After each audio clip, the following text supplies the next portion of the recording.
From South Florida, I'm Dave. And here in Dallas, I am Q. So, do we tackle product or process first? Find out so we can help you, your team, your organization with better ways of working. Better ways of working. All right, Q. So, some organizations struggle with process, some with product. Which one should we tackle first? Well, and then you forgot one thing. Some organizations struggle with both. Okay. think, So I'm going to assume we only should tackle one thing first. yeah, most organizations struggle with both. Okay. I had this conversation with multiple people multiple times. Tackle product dysfunctions first.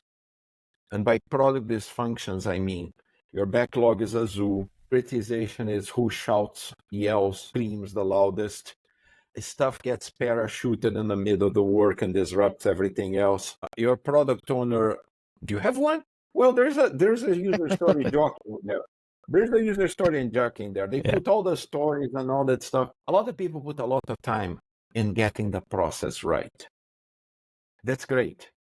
But the problem with that, if you don't tackle the product side of the house, is you are creating a lot of junk that nobody's actually going to use.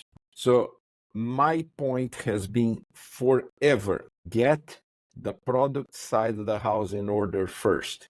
You want to call it the intake, the work. You want to call it backlog creation. I don't care what you call it. What we are going to produce, what we're going to create, what we're going to output, that has been taken care first and foremost. Because in the end, I'd rather have, if you're going to talk in Scrum terms, I'd rather have a good product owner and a so-and-so team than a great team and a so-and-so product owner. And it's very obvious because the so-and-so product owner is going to screw up, is going to create a lot of stuff that nobody wants. The so-and-so team with a good product owner, they're going to do their best, but with the right priorities, with the right focus. And with time, they get better and better and better and better. But until you fix the product side, do not go try to fix the process side because, yeah, it's great. And during all the time you're fixing the process and you didn't fix the product side, you're going to be creating waste. So get your priorities straight. Product side first, then process side. Okay, so with that, and I think, talk about got to have a good backlog that reflects the product. There's got to be a lot of work in that because we don't want somebody to say, I know exactly what the user wants. We want somebody that is very diligent about collecting the data, talking to users, talking to stakeholders. It's not an easy job.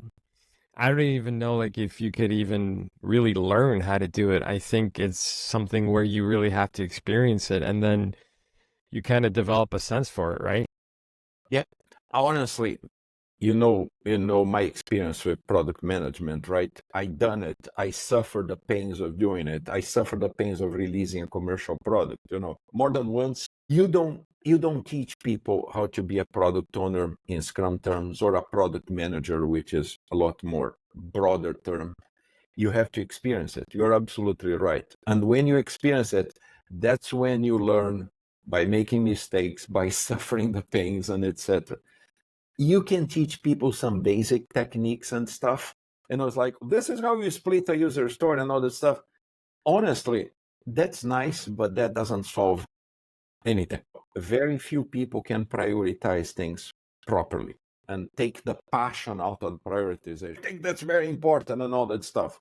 Or misrepresenting the user. I know what the user wants. I heard that 1,000 times, right?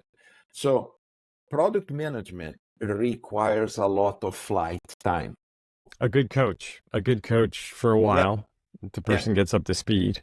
And then you have to experience it.